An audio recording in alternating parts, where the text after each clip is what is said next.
ڕێگای سەرەکی چەمچەماڵ ناحیەی تەکیە کە دوورەکەی تەنها 15 کیلۆمەترە یەکێکە لەو ڕێگانەی کە ساڵانە زۆرترین ڕووداوی هاتوچۆ تێیدا ڕوودەدات و بەهۆیەوە ژمارەیەک هاوڵاتی دەبنە قوربانی و گیان لەدەست دەدەن. شارەزایەکی بواری هاتوچۆش هۆکارەکەی بۆ نەبوونی هێڵکاری پێویست و نەبوونی هێمای پێویست و نەبوونی مادەی موگناتیسی پێویستی لە پێکهاتەی دروستکردنی ڕێگاکەدا گەڕاندەوە. هۆکارەکەی بۆ ئەوە گەڕێنینەوە کە هێڵکاری یان هێمای پێویستی لێ نییە یان ئەتوانین بڵێن زۆرترین کامیرەی چاودێری لە دەربەنەکە بەو دیوایە لە سنووری سلێمانیە.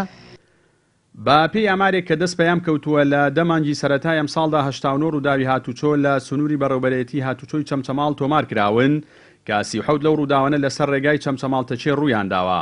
بەڕێوەبەری هاتوچۆی چەمچەماڵیش هۆکاری زیادبوونی ڕووداوەکانی هاتوچۆی بۆ پابەند نەبوونی شۆفێران بە ڕێنمایەکانی هاتوچۆوە و خێرایی لە ڕادەبەدەری شۆفێران گەڕاندەوە. شەقامی نێوان ما بڵێن چەمچەماڵ تەشیە کە دوورەکەی بە 15 کیلۆمەتر خەمرێداوە.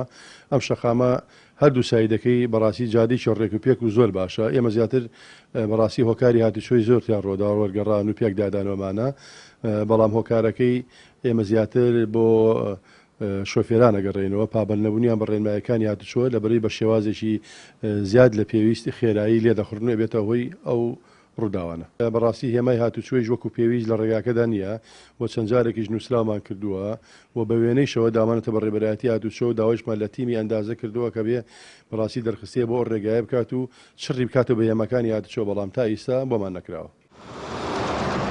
زۆربوون و ژمارەی ئۆتۆمبیل و خراپی ڕێگاوبانەکان و نەبوونی هێما و هێڵکاری پێویست لەلایەک و خێرایی لە ڕادەبەدەری شۆفێران و پابەند نەبوونیان بە ڕێنمایەکانی هاتوچۆ لەلایەکی دیکەوە لە دیارترین هۆکارە سەرچەکانی ڕووداوەکانی هاتوچۆن لەسەر ڕێگا خێراکانی هەرێمی کوردستان. جەلال جەباری، کەناڵی ئاسمانی پەیام، چەمچەماڵ.